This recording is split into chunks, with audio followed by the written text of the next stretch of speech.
E aí, pessoal, vamos mergulhar na nossa análise de hoje. E olha, o tema é um verdadeiro mistério médico. É uma espécie de caso de detetive que mistura genética, embriologia e aquele clássico quebra-cabeça que sempre aparece nas provas. É absolutamente fascinante pensar como uma alteração molecular minúscula pode reescrever completamente o destino anatômico de alguém. A grande investigação de hoje é a seguinte: o que acontece quando o corpo tem toda a maquinaria hormonal funcionando, mas, por causa de um pequeno detalhe, simplesmente ignora todas as instruções?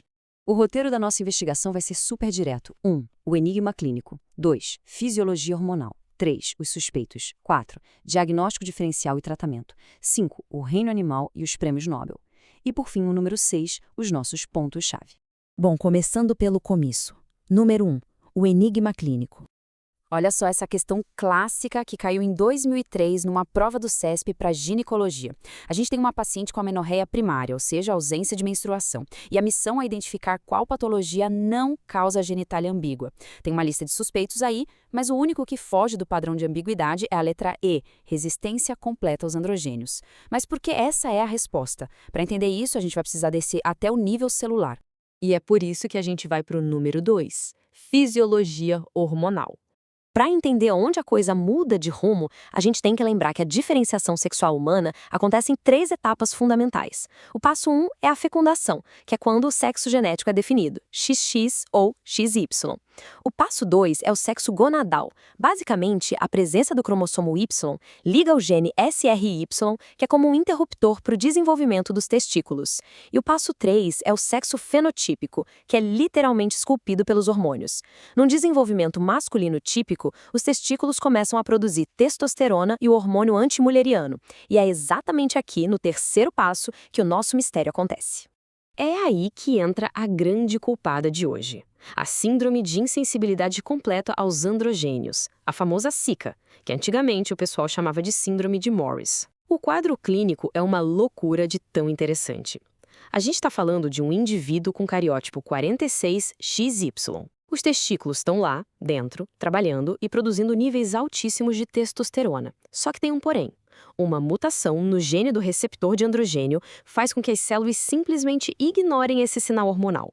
O resultado disso, um fenótipo feminino perfeito por fora, sem nenhuma ambiguidade.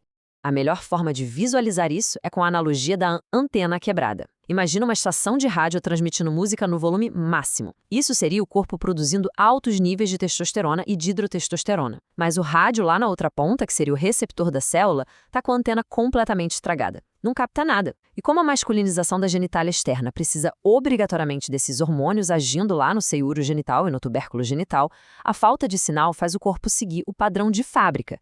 E biologicamente falando, o padrão de fábrica é feminino. Agora vamos para o número 3, os suspeitos. Mas por que as outras opções daquela questão geram genitália ambígua? É simples. Em todas elas rola um verdadeiro cabo de guerra hormonal.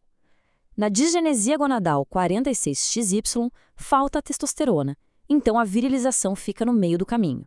No mosaicismo e no hermafroditismo verdadeiro, tem assimetria e tecidos misturados, o que gera uma confusão anatômica gigante. E na hiperplasia adrenal congênita, fetos 46XX tomam um banho de androgênios e acabam se masculinizando parcialmente. Ou seja, tem uma luta hormonal rolando. Mas na SICA não tem luta, a resistência é total. Por isso a genitália fica exclusivamente feminina. Certo, avançando para o número 4, diagnóstico diferencial e tratamento. A grande dica de ouro, o verdadeiro desafio clínico antes de pedir um cariótipo, é diferenciar a SICA da síndrome de Rokitansky, ou MRKH. Nas duas, a gente tem um fenótipo feminino e ausência de útero. Então, como separar as duas? O pulo do gato está na pilosidade pubiana.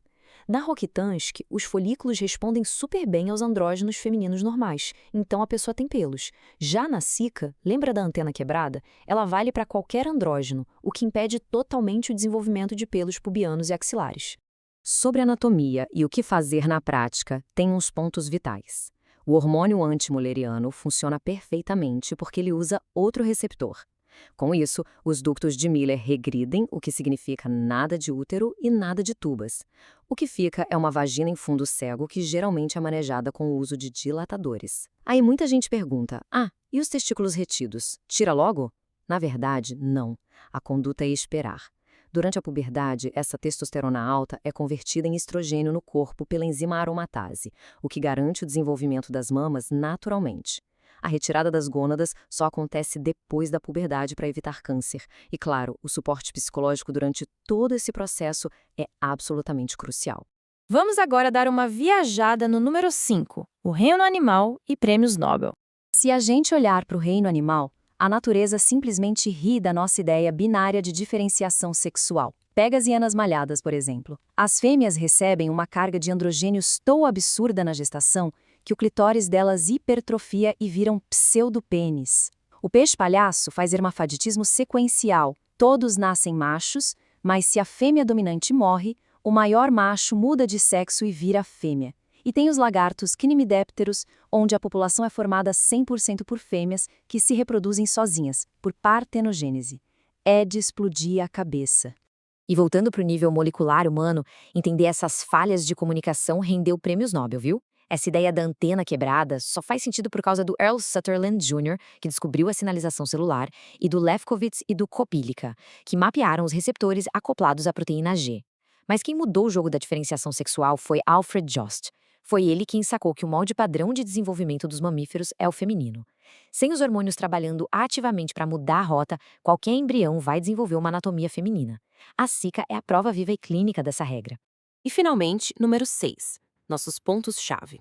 Resumindo a ópera toda em 4 pontos que a gente não pode esquecer. Primeiro, na resistência completa ou Zika, o genótipo é 46XY, mas o fenótipo é 100% feminino, sem útero e sem pelos.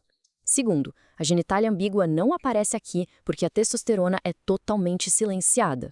Terceiro, o hormônio antimuleriano está lá, firme e forte, e é por isso que o útero não se forma. E quarto, o problema está puramente na fechadura, no receptor celular. As fábricas hormonais estão rodando a todo vapor. Para fechar a nossa análise de hoje, fica aqui uma pulga atrás da orelha. A gente acabou de ver que desligar um único receptor muda o corpo inteiro de forma absoluta. Se a própria natureza estabelece o feminino como molde primário de tudo, e se essas chaves moleculares minúsculas comandam toda a nossa biologia, o que mais será que o futuro do mapeamento genético e da ciência dos receptores ainda vai revelar para a gente sobre a nossa própria essência? Até a próxima!